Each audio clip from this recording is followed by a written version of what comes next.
அனைத்து உரிமை குரல் நண்பர்களுக்கும் வணக்கம். முழுக்க முழுக்க சீமானுக்கு சாதகமாக மாறப்போகும் ஜெயா டிவி. இது குறித்த இந்த வீடியோல முழுமையா பார்க்க போறோம். வாங்க பார்க்கலாம்.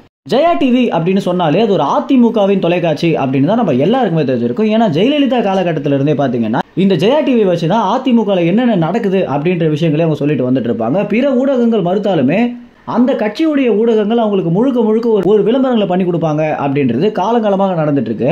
இந்த ஒரு விஷயம் தான் சீமானுக்கு இல்ல அப்படின்னு ஒரு பக்கம் விமர்சனம் இருந்துட்டு இருக்கு. எதனால அப்படின்னு பாத்தீங்கன்னா, பொதுவாகவே ஒரு அரசியல் கட்சி அப்படின்னாலே அவங்க சம்பாதிக்கிற பணத்தை வச்சு நிச்சயமாக ஒரு தொலைக்காட்சியை தொடங்குவாங்க அப்படின்னு நம்ம எல்லாருக்குமே தெரிஞ்சிருக்கோம்.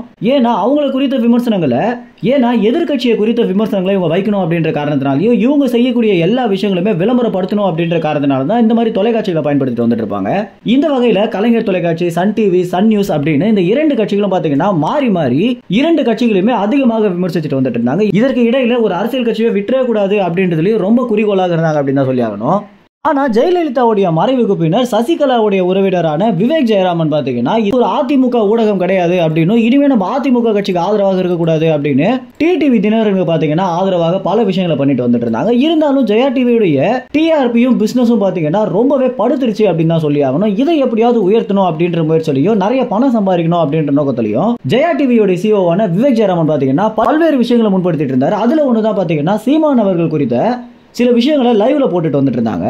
இந்த மாதிரி சீமான் குறித்த நியூஸ் எல்லாமே பாத்தீங்கன்னா லைவ்ல போடுறதுனால அவங்களுக்கு சாதகமாக நிறைய விஷயங்கள் நடக்குது அப்படின்றத உணர்ந்து அவங்களுடைய சேனலுக்கு நிறைய பிசினஸ் வர்றதை உணர்ந்த விவேக் ஜெயராமன் பாத்தீங்கன்னா இனிமே நம்ம சீமானை குறித்த நிறைய செய்திகளை போடலாம் அப்படின்ற ஒரு முடிவு தான் எடுத்திருக்காரு. ஜெயா டிவில பணிபுரியக்கூடிய நெறியாளர்கள் மற்றும் கேமராமேன் மூலம் பாத்தீங்கன்னா இந்த ஒரு தகவல் நமக்கு கிடைச்சிருக்கு. எப்போதும் இல்லாத அளவுக்கு சீமானுடைய எல்லா செய்தியாளர்கள் சந்திப்புக்குமே ஜெயா டிவி வர்றதை பார்க்கும்போது நாங்க சில கேள்விகள் கேட்ட போது தான் பாத்தீங்கன்னா இந்த மாதிரி ஜெயா டிவில வேலை செய்யக்கூடியவங்க ஜெயா டிவியோட சிஇஓட முடிவு அது அப்படின்னும், இனிமே சீமானுடைய எல்லா நியூஸுமே நாங்க லைவ்லயும் போட போறோம் அப்படின்ற ஒரு விஷயத்தை பகிர்ந்திருக்காங்க.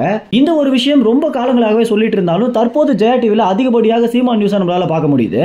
இந்த ஒரு தகவல் குறித்து என்ன நினைக்கிறீங்க அப்படின்ற உங்க கருத்துக்களை கமெண்ட்ஸ்ல தெரிவிங்க. நன்றி, வணக்கம்.